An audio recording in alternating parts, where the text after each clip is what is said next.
Ya, jadi gini, tentu kejaksaan punya saja kewenangan, dalam hal ini adalah jaksa penuntut umum ya, punya kewenangan dalam mengajukan pembacaan BAP Ibu Rini Sumarno selaku saksi fakta. Tapi gini, kita keberatan kenapa? Karena Bu Rini ini punya peran penting dalam fakta-fakta yang diuraikan oleh jaksa penuntut umum di pengadilan. Untuk itu, fungsinya pengadilan adalah melakukan cross examination. Untuk kita mengecek langsung, untuk kami selaku penasihat hukum bertanya langsung gitu kan.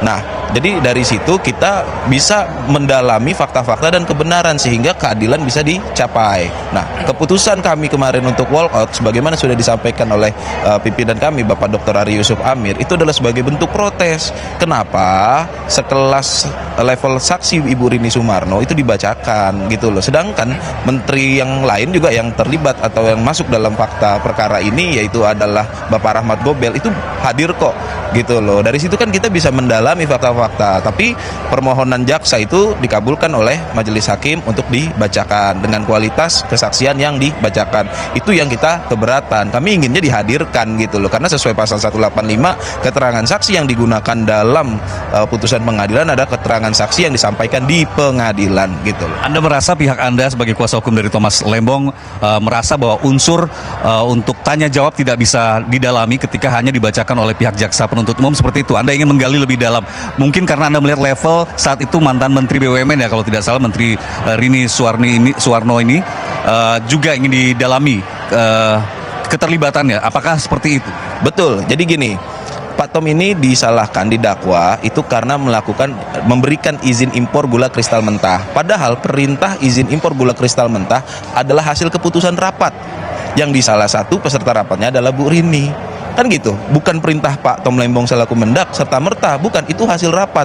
Kementerian ini kan berjalan kan secara terus menerus ya, walaupun siapapun menterinya gitu loh. Itu kan keputusan rapat itu, apa dasarnya diimpornya itu adalah gula kristal mentah agar ada nilai tambah dalam negeri. Ketika ada pengolahan maka ada pekerja, maka ada pajak dari pekerja, maka ada distributor yang digunakan. Nah, itulah dasar keputusan rapat memutuskan bahwa yang diimpor adalah gula kristal mentah dan Bu Rini terlibat dalam rapat-rapat tersebut. Untuk itu keterangannya di pengadilan itu kita butuhkan gitu loh. Nah, ketika yang diberikan hanyalah pembacaan BAP, nah ini kita sangat menyayangkan dan kita sangat keberatan. Makanya kita mau mengambil sikap kalau tetap dibacakan kami walk out gitu. Walkout sudah dilakukan saat itu 17 Juni dan berencana melaporkan ke pihak-pihak terkait. Sejauh mana update dari pelaporan itu? Ya, saat ini kami masih dalam mempersiapkan laporan-laporan tersebut dan beberapa laporan sudah kita kirimkan. Nanti kita sampaikan kepada rekan-rekan media jika sudah kita tuntaskan semua tembusan-tembusannya. Pak Zaid, hari ini agendanya adalah mendengarkan keterangan saksi ahli yang dihadirkan oleh pihak jaksa penuntut umum Kejaksaan Agung. Anda sudah mendapat konfirmasi saksi ahli siapa yang dihadirkan dan kira-kira apa yang akan digali dari pihak Kejaksaan Agung JPU-nya untuk dibeberkan ke dalam ruang sidang kali ini? Ya, hal yang paling penting dari keterangan ahli yang akan disampaikan dan yang akan kita challenge pada kesempatan ini adalah mengenai auditor BPKP.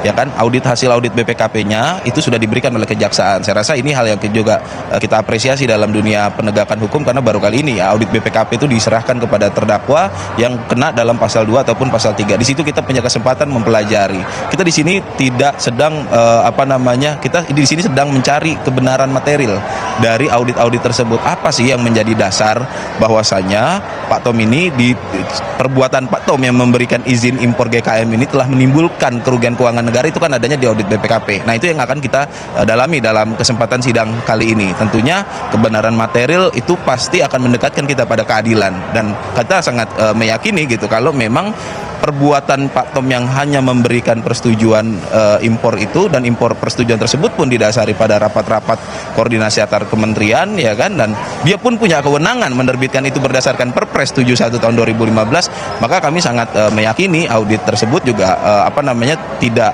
tepat jika mengatakan ada perbuatan melawan hukum ataupun penyalahgunaan wewenang. Jadi itu yang akan kita dalami pada ahli kali ini. Terakhir dari saya Pak, ini kalau melihat proses waktu kan harusnya sidang dilakukan hari ini, tapi sudah menjelang siang, menjelang pukul 12 ini juga sidang belum lagi dimulai. Tapi mungkin terakhir pertanyaan saya, kira-kira kapan sidang ini akan mulai dan hari ini akan terlaksana atau ada agenda perubahan? Sampai saat ini kita masih menunggu. Ini catatan dunia peradilan kita. Ini tolong menjadi catatan Mahkamah Agung juga ya, karena gini, untuk mencari keadilan, jangankan kita mencari keadilan gitu kan, mencari ketepatan waktu sidang saja kita sulit gitu kan. Ini seharusnya menjadi catatan dan koreksi agar ke depan peradilan kita bisa jauh lebih baik. Sampai saat ini kita masih menunggu jadwal sidang dan kita belum ada keputusan untuk reschedule ya atau penggantian jadwal. Jadi tetap on schedule hari ini dilaksanakan, hanya menunggu waktu timingnya jam berapa?